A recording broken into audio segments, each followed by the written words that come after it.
Welcome to the Hearse podcast. This is episode 5, Nectar, featuring my sister, Dr. Erin McMorrow. Welcome to the show. Thank you. Thank you for being here. I'm so excited. Me too. I've been waiting a long time for this one. So, to begin, can you tell us a little bit about yourself and where you are on your journey today? Ooh, so many things. I have been nomadic. We started with that, actually. I've been nomadic for over a year now, since like March of last year. That's not normally the first line in my bio, but I'm like, it's something now, it's really a thing. My book came out right when I moved out of my last home. And so the journey of my book, Grounded, A Fierce Feminine Guide to Connecting with the Soil and Healing from the Ground Up, came out March 9th of last year. And we got to throw a party for it this year, which is really exciting because last year was a Zoom call and my cat was really sick, and it was amazing, but it was also terrible. And, simultaneous death and birth. So where I am in my journey is this nomadic phase, about to root down again, I think, on the island of Kauai in the next half year or so. My book has been out for a year, which I'm reflecting upon the first podcast we ever did together, which was more than a year ago. Yeah. Couple years ago, at least, before the pandemic, everything, and how sort of young of a soul I feel like I was, or like we were, or just maybe not souls, but humans, like we were really young.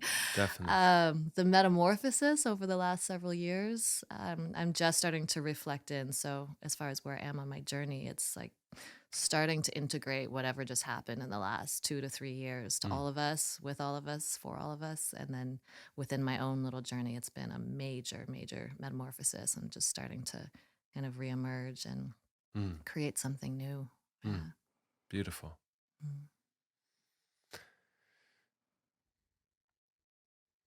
So, what does the word nectar mean to you after our conversation the other day? Yeah. What comes up when you think of that word? Well, as it came up yesterday, I got the download not long ago of a sort of a job or an assignment in this incarnation, and it's bringer of the honey. And so we were talking about abundance just before this, and my next offering that's coming out is all about abundance, but abundance in the sense of connecting to Mother Earth, abundance, and like how abundant nature is when we work with her in alignment, and fertility also as a parallel of that. Whereas if we don't work with Mother Nature, the fertility goes away in the soil and goes away in humans, which is happening right now. And so while this concept of abundance, like the fact that it triggers people, is fascinating. It's a fascinating commentary. And so nectar is like the juiciest, the nectar of the gods and the goddesses, the thing that everybody's after. And it's a reminder that it's there, and that this is what nature produces. And then when we work with her, we work in service to this, and all of it, creative alignment, the fruits of our creative labor, the fruits of our creative labor, air quotes, as in parenting, as we were just talking about, like literal babies, all of the kinds of fertility and the fruit and the fruiting and the pollinators and the, like, for me as like soil priestess woman, this is what comes to me, and the insect kingdom, and the way that nature is making love to itself over and over again. And that's really all it's doing. And so it's remembering that, and reveling in that, because also we've been through a really hard time for several years on many levels. And there's been a lot of suffering. There continues to be increased suffering. And so holding these things at the same time and being able to lean back into the celebration and the reminders as a guidepost, rather than as... or leaning into the potential contractions we have around it, being like, what is there? Why are we so reactive to the nature of nature? Like, why does that trigger us? What is going on in our minds that triggers us? So yeah, many, many juicy things. I'm excited to hear. Love it. That comes up. How do you protect your nectar in a world that can be so invasive, judgmental, and mechanical? Ooh. Well, my mind went 2 directions. One was protecting my creative work, time, boundaries, energy, attention.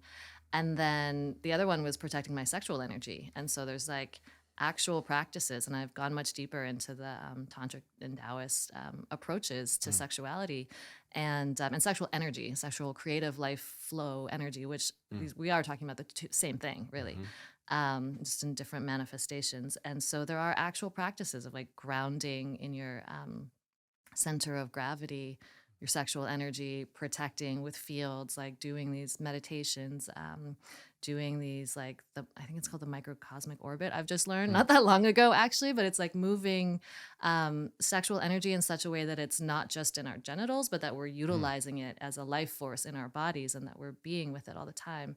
And that also there are ways to be present to how we protect our field. And then creative work is very much the same way. So I do a lot of creative guiding and coaching, and um, that's like the main thing that most artists, when they arrive, mm, are like not able to manage their mm, boundaries, and so their creative life force is leaking out everywhere into mm, their partnerships, into their social life, into their families, into whatever. And so the practices of same thing, cultivating, harnessing, protecting time, protecting space, getting very clear mm, about containers and where like the masculine container can hold and allow the creative life force of the feminine to flow mm, safely, whereas like so much of our culture is just dissipated energy all over the place, mm, I'm finding, which is also why we're not able to, like, nectar is distilled, it's condensed, mm, right? And so it requires, like you said, sometimes a difficult journey. It requires a mm. lot of attention and cultivation and protection to get there. So I think, yeah, how we do that, for me, it's these practices, and for me, it's, I mean, I could talk for hours, but being really clear about my boundaries and being really clear Mm. about my vision and my desires and my yeses and my nos, so that I can get all of my things into this distilled place and not Mm. have them dissipating. Damn, powerful. In Western society, it often feels there is an attitude of pumping out creativity, Mm. quantity over quality, sweetness over nutrition, as if we are factory robots whose sole purpose is to produce marketable products regardless of what they are. How do you balance this pressure to produce and stay relevant while honoring your deep truth and natural inspiration? You just spoke to this a bit, but I don't know if that Mm. prompts any layers. Yeah, and I might need a reminder back because my brain Sure. just went to the soil. It just went like, Yeah. so I'm just gonna riff on that for a second, and Go then maybe anywhere, we'll please. we'll come back. But the overproduction of the soil, right? Mm, The extraction from the soil, the lack of care, consciousness of the place from which life comes and goes back into, like the fact that our entire society has forgotten, or most of our society has forgotten, how to honor the giving and receiving nature of nature, to mm, align, to create that abundance, to create this like overflow of the pollinators and the everything that is how like beautiful nature and crystalline waters work, right? mm, Instead, we're like factory farming. We're factory farming literally, and we're factory farming plants and vegetables, and we're treating ourselves the same way. So mm, we're behaving this way. And with like motherhood, I mean, the mothers in my field, it's the same thing. And like the business of motherhood and the so many conversations now, the new movements, not new, old movements, mm, but remembered movements around. mm, I mean, the concept of the mother as the center of the community, as the center of society, is also born from this concept of the Mother Earth as the center and the place from which we all come and to which we all go back. When we lose track of that, and we switch it into some kind of like, I don't know what word to use, but just totally off track, extractive version of things, we lose track of everything. And so what we get again is like, instead of distilled art, instead of like really sweet, curated mm. like things. I mean, my book took 7 years, the Yeah. kind of like discipline and attention that it takes. And also I was like driving through a portal once again when I Mm, came here, and it was like all of those years, I wasn't producing anything else. And mm, so there were years and years and years of like, nor was I going to parties and things really. And so there were years of people being like, what are you doing? Is this ever going to happen? Will it work? What's your plan B? Mm. And then come to this party, come to this party, come to this. And it's the same thing. Like now that I'm guiding artists, I'm like, choose, where you're going to put your energy. And it doesn't mean never go to a party, but if you do know that it's aligned, like you really want to refill your well that way consciously, and that is in alignment with your work, and that is in alignment with your soul and your body and your own creative energy, Mm. and you're not just doing it because whatever, and also not to fill like other people's wells, and not to I think we're back. Can you remind me now? Because Sure. I I feel mean, like we're you're amazing with the way you're reflecting everything, and I feel warm now. but just saying, I think you answered it. How do Really? you personally balance Mm, this pressure to produce and stay yeah. relevant as an author and a Yeah. creative and a person in this realm, and the pressure from perhaps your publisher or whoever it may Mm, be to produce, stay relevant while honoring your deep truth and natural inspiration, which speaks yeah. to the 7 year cycle for your book, or Yeah. just balancing Yeah. that. Exactly. I think the 7 year cycle, it was two. I did a doctorate first, and Mm. then I think the doctorate helped train me for the book. And Mm. there was a kind of discipline and flow that I already had that really assisted in that protection of space and Mm. time. And I had a flow that was like, I was also single and living alone, which Mm. is a really different dynamic, but I had like a slow morning, tea, Mm. journaling, and then like 4 hours of writing, and then break for dinner and yoga, and then like 4 more hours of writing. And Mm. I did that for months and months and months on end. And I did have a social life, but I also, during critical times, like I would shut down Mm. everything, and I was good at it. And I found a lot of people who weren't getting all the way, weren't like fully, a lot of people will stop like when they get really close, because there's also a self abandonment thing that can Sure. happen when we're getting really close.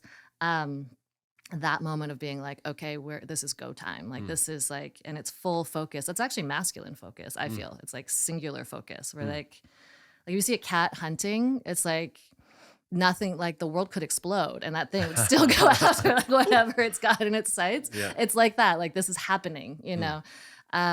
So as far as that, there's like a zone, and these things are cultivated and practiced. I think that's Mm. why when artists become masters over time, or we develop mastery of different sorts, Mm. I think it's the arts within the arts, the arts of the arts, Mm. the arts of creativity that we cultivate in our lives, for alignment. And it's true with parenthood. It's true with everything that requires that kind of real care and attention. Mm. Amazing. Thank you. In this vein, it seems like a lot of emphasis in our culture is placed on output without much attention given to the essential need to rest, Mm. restore, die, decay, and be reborn. We are so focused on the fruit that we seem to forget about the roots. Can you speak to your relationship with the dance between visible and invisible, Mm. silence and song, life and death, creativity and rest? Mm. Yeah, thank you. One of the greatest newer kind of art forms that I've developed since 2018, I've only been working with my own menstrual cycle since Mm. 2018, which Mm. is like, I don't remember how I was 37 then. Mm. It's like that is shocking. Again, our culture has veered so far Mm. from being in the most obvious cycle, like the cycles of our own bodies, Mm. the cycles of the feminine, and that remind us over and over and over again, of the death part of the cycle, of the decomposition part of the cycle, of the rest and the yin. And once again, what we've done instead is somehow created a story where people who bleed are expected to just plow through it and Mm. just somehow like keep going and like numb through it and things like this. Um, and one of the most magical, powerful things I've done is realign with my cycle, because Mm. it doesn't lie, and it is so clear. It helps with listening to the subtle body, the internal body, the energetics, and it's unrelenting in this way that kind of like the moon, like it continues to wax and wane, Hmm. and it's always there. So if you're paying attention, you can't help but move with these flows. And if you're not paying attention, then it's really easy to get sucked into the big extractive, like I'm calling it the web of lies. Like I feel Mm. like what we're dealing with right now is a web of lies, and then there's a bunch of us reworking and respinning and returning, um, and being assisted by the wisdom keepers all over the world who have held this knowledge for all this time, Mm. to come back into these cycles. And so again, like with the soil, with the extractive way, it's like it never gets to rest. It's just exposed. It's being mined. I mean, that is Mm. mining. And so we're mining the soil, we're mining women, we're mining ourselves. And to mine our creative source is like all we're gonna get is this dissipated energy. You know, all Mm. we're gonna get is something that's kind of like mechanized and Mm. not exactly, or maybe not true at all. You Mm. know, we're actually just feeding the lies. When we create from that space, we're basically just feeding back into a system of lies. Mm. So we all have a choice to make, you know, like which which Hmm. system are we feeding, which web are we weaving, and who are we weaving with. And I also feel, right as you were saying that, I was like, I feel like in my world, um, I notice people who take time down, who take time off, who Mm. rest and who protect their rest. Because to me, it's a white flag, or it's some kind of like golden flag or Mm. something that's like, oh, that person is getting it. That person Mm. is tuning in. That person is slowing down. And it's necessary. And I work this way with all the women in my field now. Like there's nobody who I work with, and it either works with me collaboratively or that I hire, who isn't in flow with their cycle. Like Mm. it's not, we don't do that. Mm. Like that is, and we don't extract from each other. Like we Mm. don't do that. And if we find ourselves bumping into something that feels extractive, we stop and talk about it and be like, okay, where is this coming from? And what, Mm. old programming is this that we're going to hold space for each other and Mm. reprogram it and or release it or burn it in a fire or whatever needs to happen. So yeah, does that answer? Oh, I feel more than. like, okay. Wow. You recently put out a book Mm. called Grounded, a fierce feminine guide to connecting with the soil and healing from the ground up.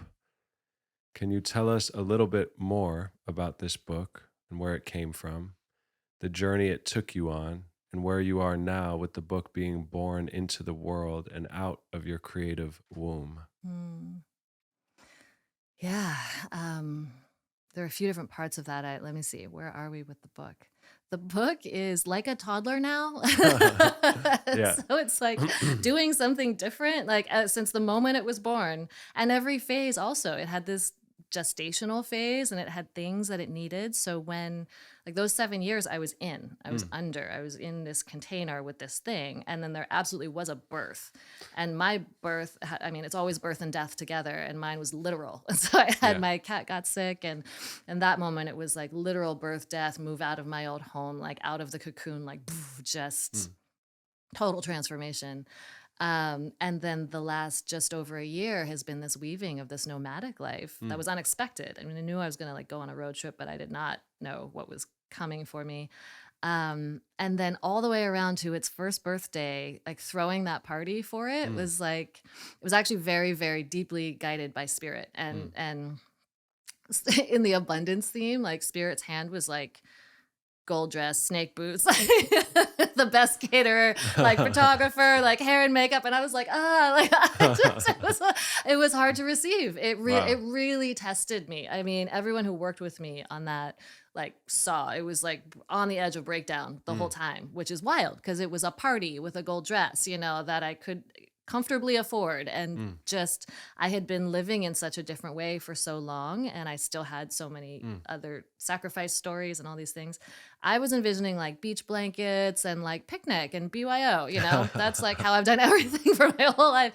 Mm. And so this like super extravagant, beautiful thing, I am still integrating it. I'm still Mm. going back to the pictures and being like, kind of like a wedding. Like, thank God we had a photographer because I had the bride thing happening where I like forgot to eat Yeah. and there were guests. And so what I'm getting now a few months after, just a few weeks after that, is like, oh, this the book like threw its own party, like, Mm. like knows that I, even like, no matter how uncomfortable, I will follow the directions. And like my next offering is this way also. So Mm. every offering that comes through me is aligned with the book and with the path and Mm. with whatever guiding I Wow. do or coaching, whatever you want to call it, is still the book. Mm. And so I'm just listening to what, like, my navigation system is, what does the book need at any moment? Mm. Like if I'm ever like, wait, what am I doing? And it's like, what does the book need in Mm. this moment? And in for since the beginning of 2022, it's been like Instagram. Sure. The download I got was put the medicine in the portal. So I've Mm. been doing that, and like numbers have like skyrocketed in terms Mm. of pace, in a way that was never happening when the book was still, when my creative energy was going mostly into the book. Mm. And so we're morphing, like something else is happening, and it's now we're into like hibiscus flowers and honey and magenta and gold and I don't know, Mm. confetti. But I think that's it. It's like there's a harsh message in the book about, I mean, it started out being about soil health and climate change, and Mm. I'm air quoting. And it was gnarly. Like my original intention in 2015 was like, we have to save the earth. Mm. We have to, this is like, I was coming out of academia and I was Mm. like, what is the research and how much carbon can we Sure. get back into the earth? And then it like got me into the yin and the divine feminine flow and the entire journey and Mm. the breaking open, the cracking open, and the dying, and the surrendering and the sacrificing and all of the things. And now it's turned this corner and been like, okay, like, yeah, this is all totally jacked up. This is not Mm. going well. We need to sort this out. And then it's like, this is the alternative, like Mm. this like flowing nectary thing. Like this is how nature actually works. So if Mm. you would like to align with Mother Nature and like creative life force and sexuality and Mm. financial abundance, which everybody does, Mm. then like get it together, like do it like Wow. this. Yeah. Beautiful. Can't wait to see as it continues to grow. Mm, me too. Lastly, Mm, we have spoken about the interconnection between the soil and sexuality. Can you tell us a bit about this connection and your perspective on how bringing healing awareness to the earth, our mm, bodies, and sexual energy can help us continue to evolve, mm. if that makes sense? Yeah. Yeah, absolutely. The little thing I try to repeat as often as I can, and I know you've heard this, but um the soil as the oldest divine feminine metaphor of all times. Like Mm. you part the soil, you plant the seed, Mm. cover the soil, life gestates under, inside in the darkness, and then life is born. Mm. And I know you've heard this, and it's sort of like the most obvious, like oldest thing that there is. But I didn't know it for years, until like halfway through the book or something like that. Maybe Mm. 2/3 of the way through the book, I was like, whoa. Yeah. I've been writing about the yin and the divine feminine and the mother and the soil kind of as separate things. And then it merged in this way where I was like, oh, it's right in front of our faces. I was like, this is sexuality. Yeah. This is like somewhere in the middle of the book. I was like, oh, plot twist. Like my book is about sexuality Mm. because it is just like, the book Pussy, a Reclamation just came back in my field a few Mm. days ago. Using that word is a Mm. really powerful thing, and that book itself, Mm. and Mama Gina, the woman who wrote it, Mm. it's this like, it's a reclamation. So the soil and our creative life force energy, our sexual energy, and in particular the womb and Mm. vagina and the word pussy, like taking it back in Mm. this way where, so there's just been so much pejorative everything around, around the yin, around feminine sexuality, like Mm. everything is so distorted, that to put these pieces back together is then to remember. And once we get back there, we're like, oh, that puts the mother back in the center of the community, Mm. actually. And like bringing sexuality and motherhood back together. I was just talking to a friend about this. Every mother is like, it's the craziest thing ever. The separation that somehow, Mm. when a woman becomes a mother, her sexuality goes away, and but that it's also like clipped from her. Like Mm. she's stuck now in the virgin or the Madonna, Mm. archetype. And we're like, whoa, excuse me. Like my friend was like, giving birth was the most sexual thing I've ever done, and that's Yeah. now as more and more women are speaking about it, and more practitioners are coming, we're all coming back together to like put this thing back together to be like, whoa, this is this is the center of the creative life force. These are the cervix is the gateway, Mm. between life and death. It's a portal.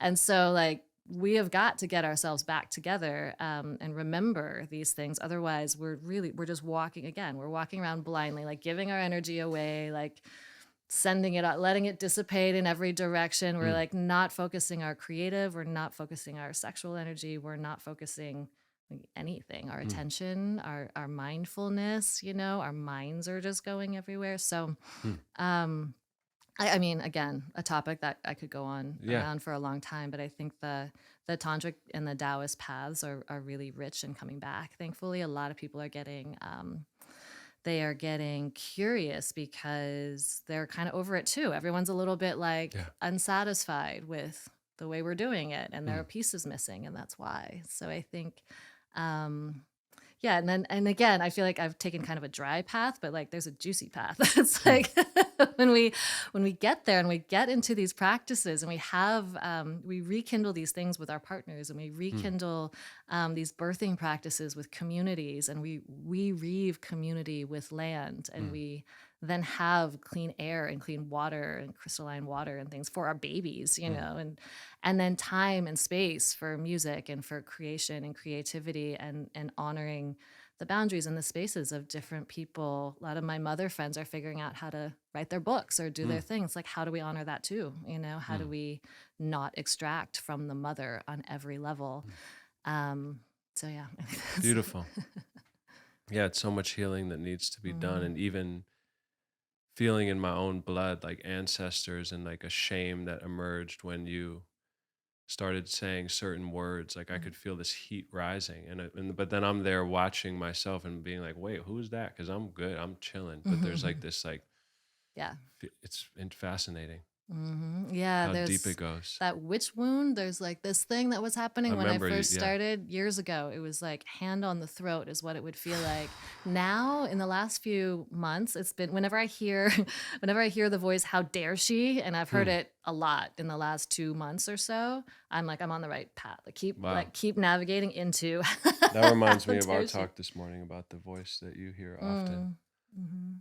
Yeah, it seems like you're doing really well with that journey of Thank you. evolving past the throat block. Thank you. Yeah, you're flowing in a Yeah, way I've never it's thank you. experienced, really. It's I just powerful. had a big session yesterday, and I was making noises in the shower that I'd never made before, and I was like, "Uh-oh, Stay tuned for it's the happening." shower Yeah. episode. Subscriber vibes. Zach songs in the shower. Um, Thank you for this, really. Thank you. Is there anything else you would like to add? Is there any yeah. Hmm, let's see. I'm just so grateful for this evolution and our connection, like meeting when the book hadn't been out yet, and Yeah. so many things hadn't been born yet. And Rock was a baby. That's right. I He know. was like I think he literally was on on the mama's. couch with Yeah, I us, think yeah. And breastfeeding. yeah. So the timeline is kind of exact. Yeah. How birthing like metamorphosizes us, and Yeah. how what we're birthing is birthing us, and Mm.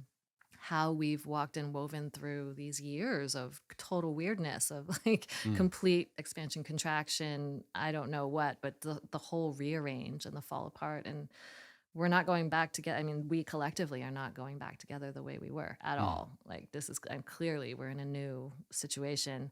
So yeah, it's just really cool to walk the path and So cool. just weave and sometimes be in the desert and sometimes doing mad Making music things. videos, all the things. Yeah.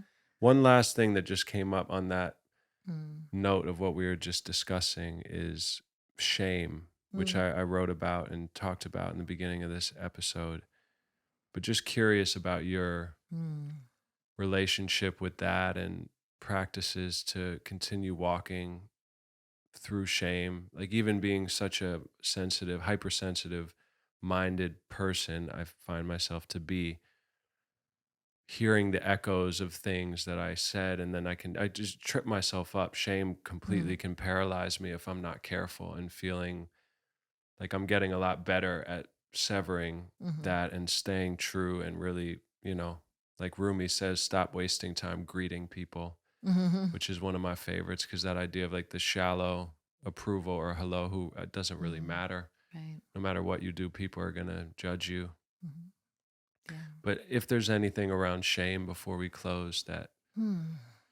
Shame. comes It's so through, interesting. I feel like I don't feel much anymore. It's like it has gone somewhere away, maybe. There's no such thing as away, but transformed. yeah, something. But I do. I feel it when it ricochets off of Mm, people, or family. Like I know the Catholic line.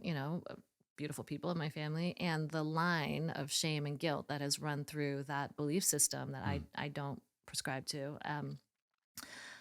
Is real. And so a lot of my sharing, whether it be visual, written, audio, whatever, has really rattled that around me.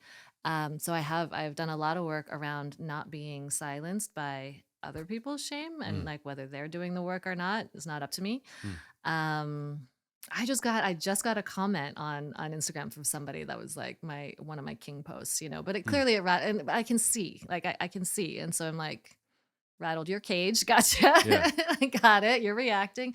But I feel like the work that I did around it was the practice of identifying thought forms. So it's like a Mm, somatic practice, dropping in, like when, let's say you can feel it. It's like heat or something. totally. Find that. So it's like a stop, find the heat where, let's say it's heat in the Hmm. cheeks or something. Hmm.